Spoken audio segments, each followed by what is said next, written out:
ნახეთ პრიცკერის ლაურეატის ბალი კრიშნა დოშის პირველი ნამუშევარი, რომელიც ინდოეთის ფარგლებს გარეთ აშენდა. ვაილ ამ რაინიში, გერმანიაში, ვიტრა კამპუსის არქიტექტურულ პილიგრიმულ ცენტრს ახალი განსაკუთრებული ნაგებობა შეემატა.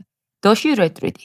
ეს არის მისი უნიკალური პროექტი, რომლის დასრულებაზეც არქიტექტორი გარდაცვალებამდე მუშაობდა. ბალ კრიშნა დოში ინდოელი მოდერნისტი არქიტექტორი. 2018 წელს არქიტექტურაში უმაღლესი ჯილდო პრიცკერის პრემია მიიღო, რადგან მისი პროექტები ინდოეთის ტრადიციას, კლიმატსა და ხალხის ცხოვრების წესს აერთიანებს.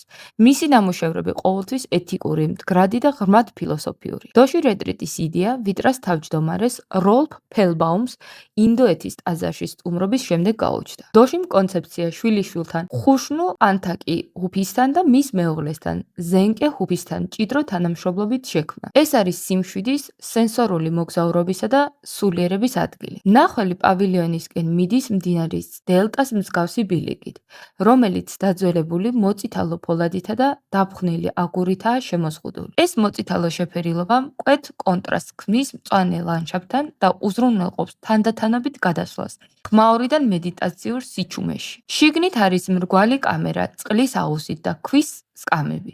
ჭერს კი ინდოეთში ხელით ნაკეთი თითბირის მანდალა ამშვენებს. დოშის თქმით, სიჩუმე სწავლის ყველაზე გულუხი გზაა და ეს სივრცე ზუსტად ამ გზავნილს ატარებს. მოგწონთ არქიტექტურა, რომელიც ფილოსოფიას და კულტურას აერთიანებს? მაშინ გამოიწერეთ ჩემი გვერდი, რათა არ გამოგჩეთ ახალი აღმოჩენები.